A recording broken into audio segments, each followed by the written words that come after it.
It is then, in my view, that if we listen to the entire of that clip, I did indicate it, that those who are found culpable must face the law. And it is a commitment that I have. I don't have the instruments of investigation. Probably this House has, the EACC has, and the DCIA. But a governor does not have the instruments. And it relies on the report that has been given to me. Mr. Speaker, I also rose because my lead counsel will use the smallest time we have, and we promise, Speaker, we will not even take 1.5 minutes, Mr. Speaker, because I really need the tea. It's been 1 week of agony and pressure, and we will really take the tea, Mr. Speaker. And I know when you had bet, and my good friends will take the floor here, some of the things they will say and may force pressure to go up a bit, Mr. Speaker, and I would like to safely hide me in your office, Mr. Speaker. Secondly, Mr. Speaker, Mr. Speaker, questions have arose on the imbalanced distributions of works in this county. My chief accuser, who is also my good friend, Honorable Rogoin, didn't report to this House as a few weeks ago he was doing a road in his ward, Mr. Speaker. I thought he was going to tell these people that he has just done a road, and so many others. I was also anticipating my chief accuser to indicate to the seconder of the motion, my good friend and my age-mate, Vincent Korir, that at this home, Londiani, Chagoro Water Project, which is going approximately 80 million, funded by Flocker, is almost 90% completion or almost done, and we are planning even for His Excellency President to come and commission, because it's one of the best in this area. My good friend, Honorable Ragoni, my chief accuser, equally, says that my friend Norman, and he claims he's my relative, and I don't want to discuss the substance because we are not here to discuss relatives and cousins and brothers and sisters, but he did also mention that SAO's water project, which is in the ward of Honorable Kavlela, that Mheshimiwa Maji, Kapsasur water project, and bordering his own constituency, his own ward, is actually funded by the Flocker project, Mr. Speaker. And he didn't mention that he's my relative or Maji is my relative, Mheshimiwa Maji, Mr. Speaker, sir.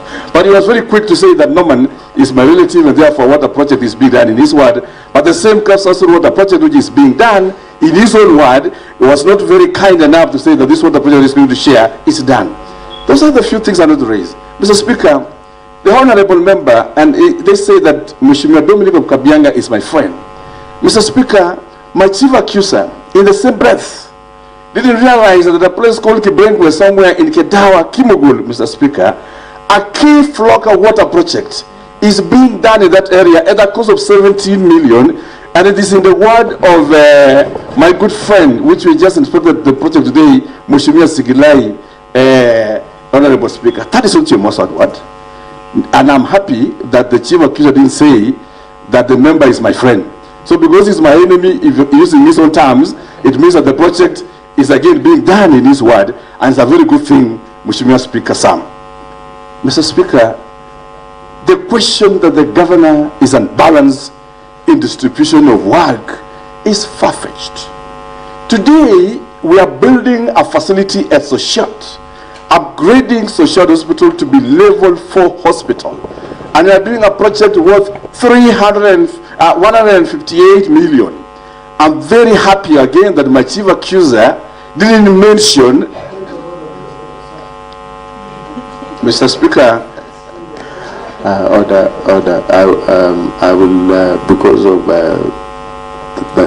the matter, I want us to allow His Excellency the Governor to make his submissions. Thank you for. And then at some point in time, when Katwa will be enlisting, I will allow the point. So the Honorable Rogoin, Mr. Speaker, the Honorable Rogoin, the motion mover, and which Mheshimiwa Paul Chichiri is the members. Perhaps you know the governor is the first time is standing. Thank you for your grace, Mr. Speaker. So, I think they want you to refer Honorable Rogoin as the motion mover. Thank you for your grace, Mr. Speaker. I refrain from that and apologize. Okay. And Mr. Speaker, Honorable Rogoin didn't indicate, the motion mover didn't indicate that in Honorable Shelley's place we are building a facility. But he also indicate that he's my friend, but we are doing a facility there today, Mr. Speaker, sir.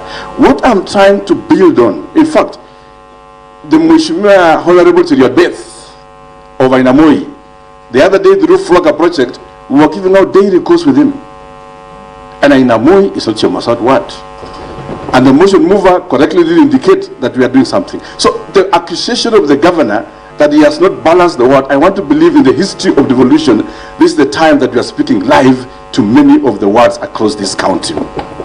Mr. Speaker, because I don't want to dwell with much, because I know that and you'll forgive me because I don't know the practices of this house, and lucky for me, I've not been an MC or a member of parliament, just been in the executive. I would also just like to mention a few things, and this is for the clarity of the county. When we mention that the governor has sacked CECs and CEOs, we need to have facts. The governor has no powers to even sack a single CEO in the first place. The process of sacking a CEO is either through resigning or through disciplinary process in the Public Service Board. Those powers, and you have been in the executive yourself, Mr. Speaker, thank God, rest with the institutional bodies that are independent. In Kericho County, I would like to see a letter today being tabled that indicate the governor signing that I have sacked this CEO on this date and this date, Mr. Speaker, sir. Because the rest remains just wishful thinking. As the CECs, Mr. Speaker, the internal processes as the appointing authority lies within the executive, the appointing authority. We were at Naivasha, there were discussions with the joint cabinet, there were demonstrations of performance across the county, and in the process, the appointing authority in his wisdom and the powers bestowed by the great people of the county, because these are representatives of the governor at that level, was able to make some directions on the same. Mr. Speaker, I want to say this. If the governor is going to be impeached for having sacked CECs or changed CEOs, this great house that we are today, Mr. Speaker, have also had 3 majority leaders in a short span of time. There was Honorable Finson, who I sent to Egypt to tour the pyramids. He came back, his seat was Mutembei. Mr. Speaker, in the same breath, my good friend and my compatriots, my good friend Paul Chichi Tarimbo, holding briefly for him before Gachagua decided to make the Kala majority leader the leader of this house, Mr. Speaker, who is supposed to be impeached in this matter, because what is good for the goose must be good for the gander. Mr. Speaker, the great house we are today, and I'm proud to be here, have had different committees at different levels, at different transition, different chairs of committees in the places. The governor has never challenged or anybody, because the powers of the house cannot be challenged by anybody. It is rested on you, Mr. Speaker, sir, and the Constitution vests powers on you and the members. The latest of those casualties is my good friend Honorable Kimarus, Mr. Speaker, who was a chair for us the other day, but now is home. But who is going to be impeached now on all these things? So what I'm trying to say is that, for the purpose of record, because we are unanswered, I guess you must have been referring to Honorable Gilbert Ngetich. Mr. Speaker, that's why I said, Mr. Speaker, you've been graceful to me, because I'm in this house today. So what I'm just saying is that institutions have their strengths, institutions have their powers that cannot be challenged by anybody. In this same case, the institution of the county governor's office also, the people vested powers on him on matters CECs, and the Public Service Board have also been given such other responsibilities. Mr. Speaker, sir, I saw something interesting in this motion. One very interesting thing is the governor is accused to have employed his brother and the wife of his staff. Mr. Speaker, you have been in the executive. The governor have no absolute role in the employment and recruitment and promotions of the staff of the county. The power is vested on the Public Service Board, which is a constitutional independent body. If the governor is facing an impeachment because he's accused of maybe nepotism, Mr. Speaker,